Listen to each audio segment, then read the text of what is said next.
Yeah, you read the title right. I'm saying that each and every one of us is like Denji. And no, I don't mean it by saying that we're absolute massive degenerates. Okay, maybe, I take that back. But what I'm trying to say is that if you're feeling unhappy at every stage in life, maybe you're much more like Denji than you actually think. And here's why. You see, Denji is a man who came from humble beginnings. And when I say humble beginnings, I mean absolute poverty.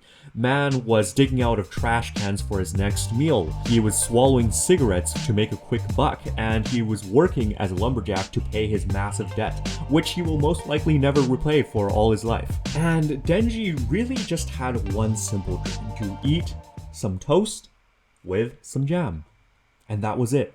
Now fast forward a bit, after Denji absolutely murdered his boss and his goonies, Makima came around and basically adopted Denji. And the very next thing that Makima gave Denji was a really good meal. A simple breakfast, but to Denji it meant the world to him. It was essentially just his dreams basically coming true. Now, immediately after realizing his dream of having a good meal, he goes to Pochita and says, well, I mean, it would be really nice for me to have a girlfriend now. That's kind of what he pursues for the next little bit. After saving power, he basically shamelessly asks if he can cop a feel. But funnily enough, well, after he copped a feel, he basically went into major depression. He realizes it's not all that much. He's afraid of achieving his goals now because he's afraid that when he achieves his goals, he'll realize that it's not all that much what he'd hoped to be. And he feels like chasing the goal would have been better than actually realizing the goal all along. See, the reason why I bring up Denji at the end of all this is because I think we're all like Denji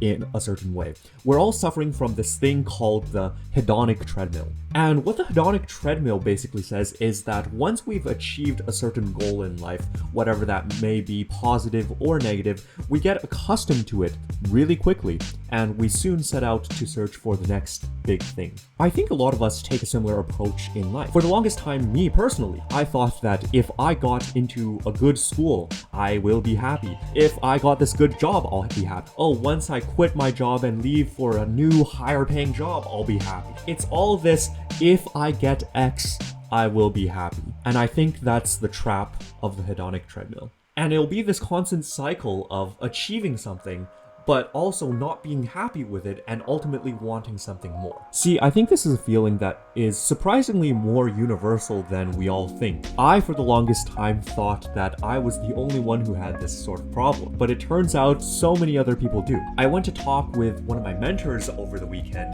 and he basically said, oh yeah, like millionaires are basically suffering from this too. It seemed a bit ridiculous from my perspective because I thought, wow, how are these multi-millionaires feeling that there's more to achieve? Don't you already kind of have it all? Well, he basically said to me, well, those people who are making millions and millions of dollars are looking at their friends who's making tens of millions of dollars, and those are looking at the billionaires, and the billionaires are looking at people who have like a steady life and, people who have settled down and had kids. So I talked to my mentor on how we can fix this problem, and one tip that he gave me to start out is you have to know exactly what you want. And when he says specific, he means specific.